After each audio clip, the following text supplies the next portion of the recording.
Aujourd'hui, je vais profiter d'un extrait de l'intervention de Vincent B. chez Freddy Krueger pour réagir à un argument débile du platisme déjà vu chez Dubé et repompé à tour de bras chez les complatistes, mais qui n'a aucun fondement physique, comme hélas beaucoup des arguments platistes. Je vais laisser Erwan nous exposer cet argument.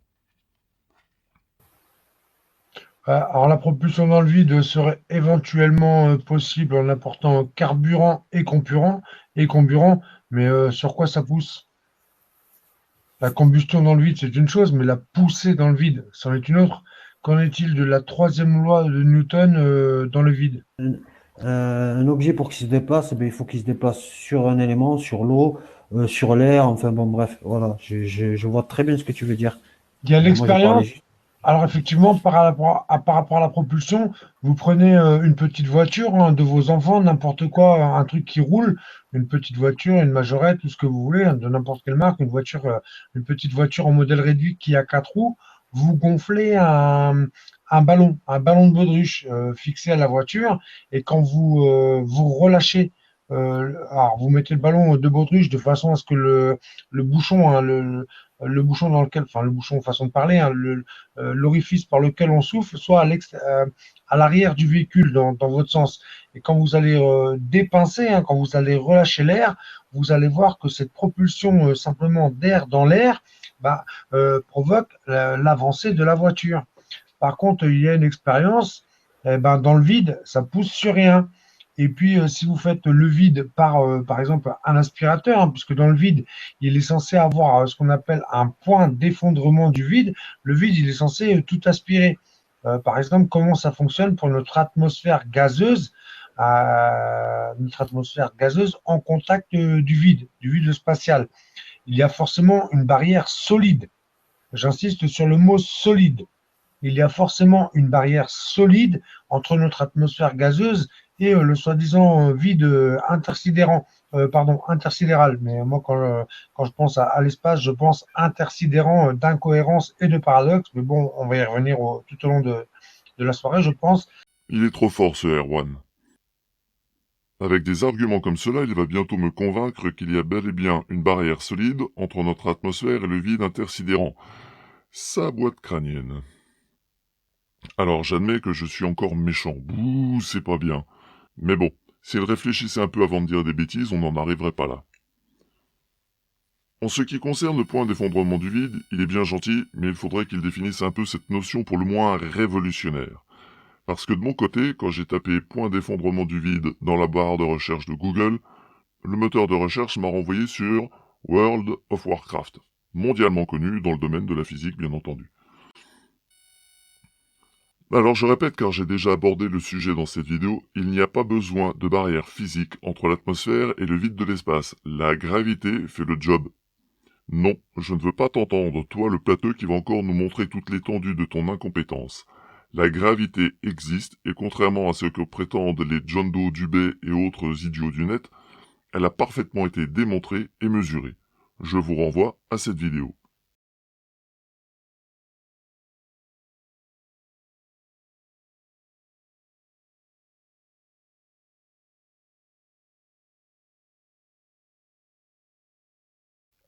Bref, la gravité fait le job en attirant l'atmosphère autour de la Terre. La pression atmosphérique en est d'ailleurs une preuve. Plus on monte en altitude, plus la pression diminue car le poids de la colonne d'air diminue, ce qui est facilement vérifiable en montagne, entre la vallée et la station de ski, à l'aide d'une simple bouteille en plastique.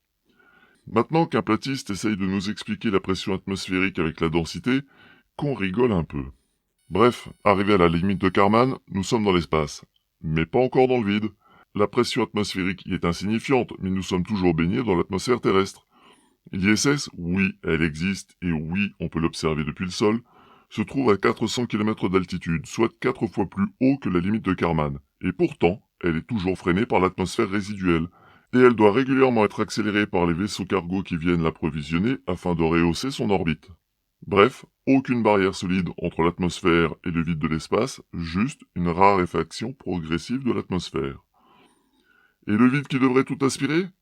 Encore une ineptie. Erwan a probablement trop regardé ce genre de film. Alors, précisons que ce n'est pas le vide qui aspire, mais la différence de pression. Prenez une pompe à vélo. Quand vous pressez le piston, vous augmentez la pression dans le piston. L'air s'échappe alors vers des zones de moindre pression. Ce n'est pas le vide qui aspire, mais la pression qui pousse. En ce qui concerne notre atmosphère, deux forces s'opposent. La gravité qui attire l'air vers la Terre et la pression atmosphérique qui repousse l'air vers l'espace.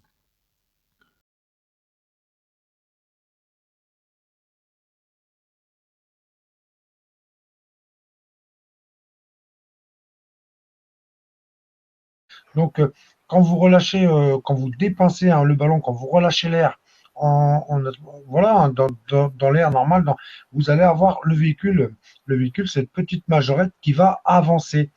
Et quand vous faites la même expérience dans le vide ou avec un aspirateur justement au niveau de la bouche du ballon, que vous allez dépincer, que vous allez relâcher l'air qui va s'évacuer, si vous mettez un aspirateur, par exemple, ce qui est censé représenter le point d'effondrement du vide, cette force d'aspiration, eh ben, le véhicule, votre majorette, n'avance plus. Nous avons déjà fait ces expériences. Et voilà, il prétend ni plus ni moins que la troisième loi de Newton ne fonctionne pas dans le vide sidérant de son esprit. Alors, entendons-nous bien, cette idée lumineuse ne vient pas de lui, elle est récurrente dans l'univers de la Terre plate. Pour la simple raison qu'il leur faut absolument réfuter tout ce qui vient de la NASA et des agences spatiales, car celles-ci prouvent que nous vivons bel et bien sur une sphère dans un modèle héliocentrique. Quitte à défendre une ineptie, pourquoi ne pas pousser plus loin dans le délire et inventer la poussée impossible dans le vide, parce qu'il n'y a rien pour s'appuyer. Une idée qui, elle-même, ne s'appuie sur rien, mais qui fait pourtant son chemin dans les cervelles vides des gourous platistes. Oui, j'avoue, je suis pas gentil, honte à moi. Ou pas. Donc, petit cours de physique, histoire d'en finir avec cette idiotie. Que dit la troisième loi de Newton? Si un objet A exerce une force sur un objet B, alors l'objet B exerce une force de même valeur dans le sens opposé sur l'objet A. Ici, pas de formule compliquée, pas de calcul niveau médaille Fields, non. Un principe tout simple que même un enfant de CP pourrait comprendre. Oui, j'essaye de me mettre au niveau pour Erwan. N'importe qui peut le vérifier, c'est pas la NASA qui est en cause, il n'y a pas d'appareil électronique. Vous, là, tous autant que vous êtes, je vous invite tous à regarder, c'est une de mes premières vidéos sur ma chaîne, comment on peut regarder la hauteur de l'étoile polaire. Si on est au 45e parallèle, l'étoile polaire, elle est à 45 degrés. Si on est à l'équateur, l'étoile polaire, elle est à l'horizon. De qui sont ces observations? Parce que l'étoile polaire à l'horizon, là, t'es parti un peu loin. J'aimerais bien savoir de qui viennent ces observations.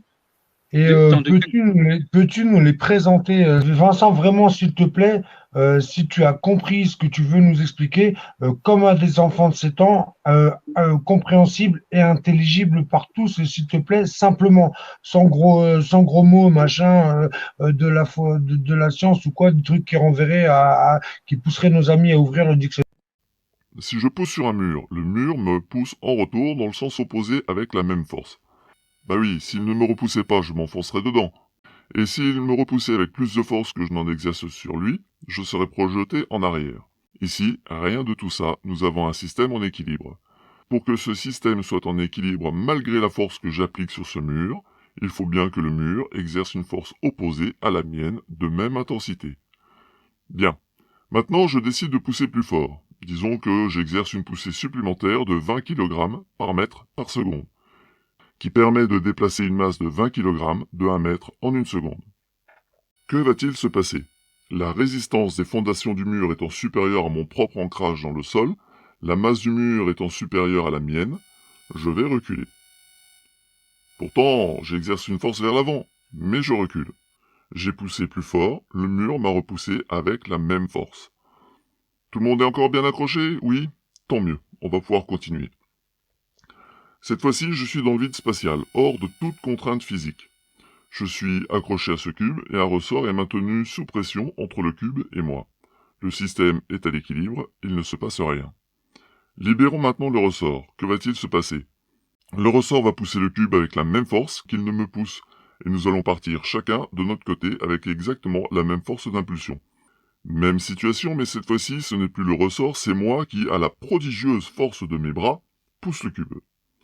Si j'éloigne ce cube, qui pèse 1 kg, de 1 mètre en une seconde, soit 1 mètre par kilogramme par seconde, il me repoussera de 1 mètre par kilogramme par seconde. Le cube s'éloignera donc avec une vitesse de 1 mètre par seconde, pendant que moi, qui est une masse de 80 kg, je m'éloignerai de 1 mètre divisé par 80 kg par seconde, soit 0,0125 mètres par seconde. Alors j'en vois au fond de la classe qui s'énervent en disant que je n'ai aucune raison de me déplacer puisque c'est moi qui lance le cube. Ils sont gentils. Sur un plan mécanique, peu importe que le moteur soit d'un côté ou de l'autre du système, la seule chose qui importe, c'est l'action mécanique. Le cube s'éloigne de moi, tout comme je m'éloigne du cube. Nos platistes les plus obtus, pour ne pas dire bouchés ou hermétiques à toute logique, nous objecteront qu'il n'y a pas d'atmosphère pour s'appuyer dessus. Je leur répondrai que si je change le mur par l'atmosphère, je vais me ramasser comme une merde, preuve s'il en était qu'un appui sur l'atmosphère ne rime à rien. Ceux qui suivent me feront remarquer que cet argument n'a rien de scientifique. Ce qui est parfaitement exact, alors abordons le sujet sous un autre angle. Dans le vide de l'espace, effectivement, pas d'atmosphère, pas de sol, rien pour m'appuyer dessus. Quoique. L'objet A, moi, est doté d'une force d'inertie proportionnelle à sa masse. L'objet B, le cube, est lui aussi doté de sa propre force d'inertie proportionnelle à sa masse. Bah oui, plus c'est lourd, plus la force nécessaire pour initier ou stopper un mouvement est importante.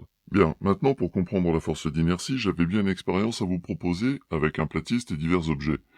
Mais mon avocat m'a dit que je ne pouvais pas la réaliser car, bien qu'il ne s'agisse que d'une expérience de physique appliquée, cela pourrait malheureusement être interprété comme une incitation à la violence.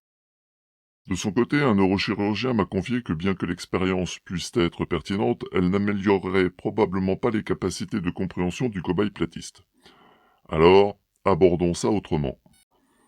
Essayez de stopper un 38 tonnes avec des freins de vélo ou de le tirer accroché derrière votre vélo et vous comprendrez ce que je veux dire. Lorsque je pousse sur le cube, ma poussée s'oppose à la force d'inertie du cube. Le cube m'oppose donc une force inverse à celle que j'ai exercée sur lui et qui s'oppose à ma propre force d'inertie. Donc, je recule et le cube part en sens opposé.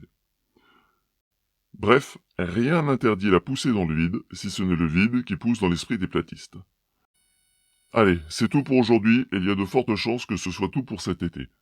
J'ai décidé de profiter des vacances pour démarrer ce que j'appellerais le projet R2. Rien à voir avec Star Wars ni avec cette chaîne. Le projet R1 m'a pris bien plus qu'1 an. Le temps que j'ai consacré à cette chaîne n'a pas aidé à raccourcir les délais. Je vais donc devoir ralentir le rythme de mes vidéos. Il est cependant probable que je réalise, dans le courant du mois d'août, une petite dragée supplémentaire pour John Doe qui l'aura bien mérité. D'ici là, n'oubliez pas,